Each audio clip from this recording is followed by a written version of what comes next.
Hey everyone, welcome back to Simple Chain Together, our series where we recreate a simplified version of Chain Together in Unity. I'm Lou and I'm so happy that you're here. In today's episode, we're adding a brand new challenge, an elevator. This elevator will take the player upward when they jump on it, taking them from one level to a higher level.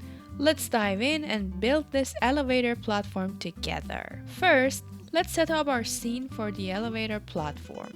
I deleted unused platforms, so you can do that as well if you have any unused platforms. Let's start by selecting one of the platforms. Here I select 29. I duplicate 29. Obstacle 30 would be my elevator. Then I create an empty game object. Let's call it elevator platform. Then I'm going to drag obstacle 30 inside elevator platform. As you can see, this is how obstacle 30 is going to move. Inside the platform, go ahead and duplicate obstacle 29. This is going to be the final point. And as you can see, the elevator is moving between these 2 points, point A and point B.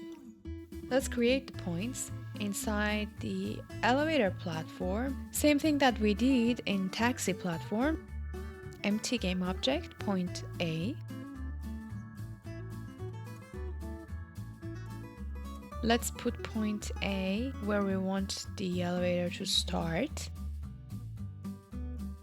Duplicate point A, we have point B now, and then let's put point B where we want it to end.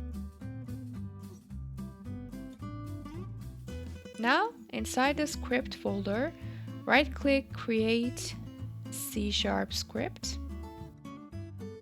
Let's rename it to elevator platform. Double-click and open it up. This line here declares a new class called elevator platform that inherits from mono behavior, so it can be attached to a game object, and implements to iMovable platform interface, ensuring that it provides the motion property for other scripts. This is important because this allows the player controller or any other script to know how much the elevator moved in each frame. So here we have a couple of variables. First one, public transform point A, the starting position of the elevator. Then public transform point B, the destination position of the elevator.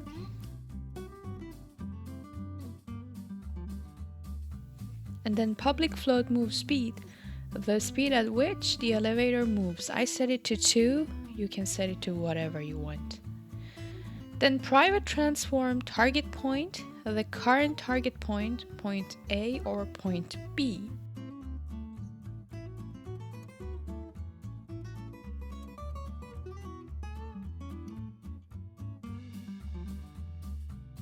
Private vector 3 last position tracks the elevator's position in the previous frame.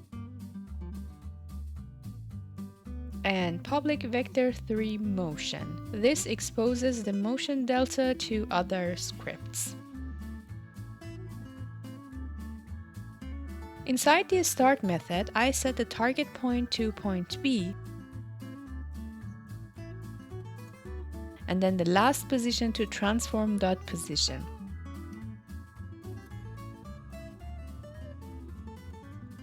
Inside the update method, using transform.position, we move the elevator toward the target point smoothly.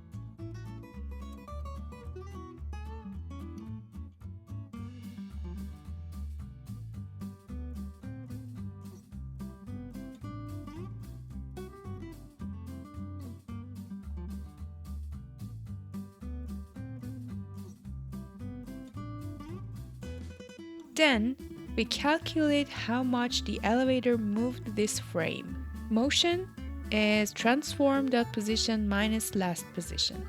And then we update last position for the next frame.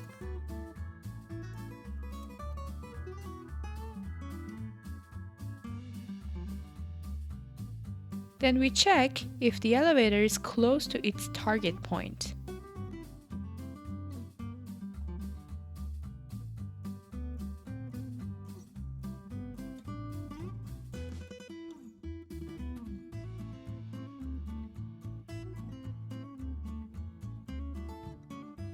So we switch target. If at point B, then move to point A. Otherwise, move to point B. Now let's save everything, go back to Unity, drag the elevator platform script to obstacle 30, and then drag point A and point B. Change the move speed if you like.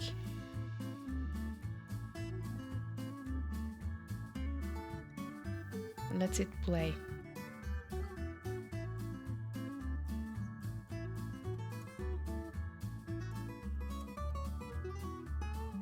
As you can see, it is going up perfectly, yay, and coming down, nice. And you can see if you change the speed, it's going faster, or you can make it slower. This is your game, do what you like. Now, let's get on the elevator and see how it works when the player is on it. First, let's jump onto taxi. Okay, now waiting for the elevator.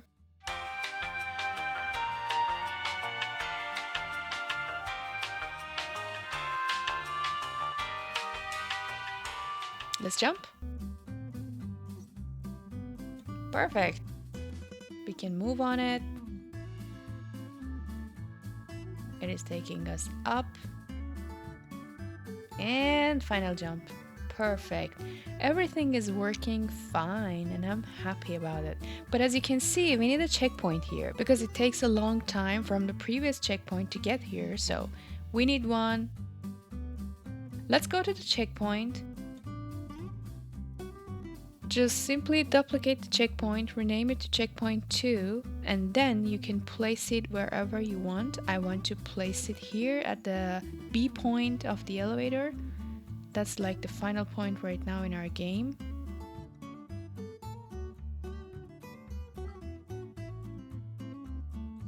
Let's check if it is working.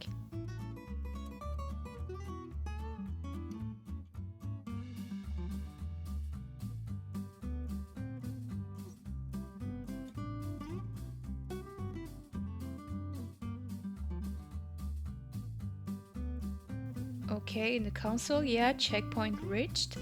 Let's respawn from the last checkpoint. Yes, it is working. So from now on, we do not need to go through the whole level to get to this point. We just simply respawn from the last checkpoint. And one more thing that I think it's good to do is to clean the hierarchy. So I can go ahead and create an empty object. Let's call that checkpoints.